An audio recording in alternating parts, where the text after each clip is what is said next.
নমস্কার, কেমন আছো সকলে? আশা করি খুব খুব ভালো আছো। আমিও খুব ভালো আছি। সকলকে জানাই শুভ শারদীয়ার শুভেচ্ছা। আজ শুভ নবমী।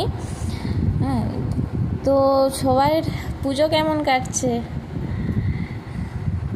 কমেন্টে বলো কিন্তু। আমি আমার বর দুজন মিলে বেরিয়ে পড়েছি পুজো দেখতে।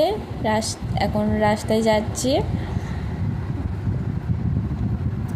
দেখছো এখানেও রাস্তাতেও এত ভিড়, মানে ঠাকুর দেখতে যাওয়ার জন্য সবাই এখানেও ব্যস্ত।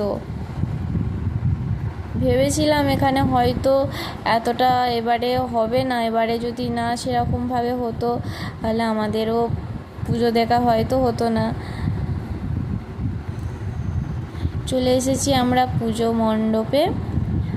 দেখো চারিদিকটা খুব সুন্দর করে সাজিয়েছে। হ্যাঁ, আমাদের ওখানের মতন এতটা নয় হলেও যেহেতু ঠাকুর উঠেছে এটাই মেন। দেখো তবুও মোটামুটি ভালোই সাজিয়েছে। ওর যতটা ওদের মনের মতন করে করার চেষ্টা করেছে। চলো মায়ের কাছে যে দেখা হচ্ছে। চলে এসেছি মায়ের কাছে। দেখো মায়ের মুখটা খুব সুন্দর করেছে। আর এখানে পুরোহিতরা বসে হোমযজ্ঞ পুজো করছেন ওনাদের মতন। ঠিক আছে, তোমরাও ঠাকুর দেখো, কে কটা ঠাকুর দেখলে বলবে। টাটা।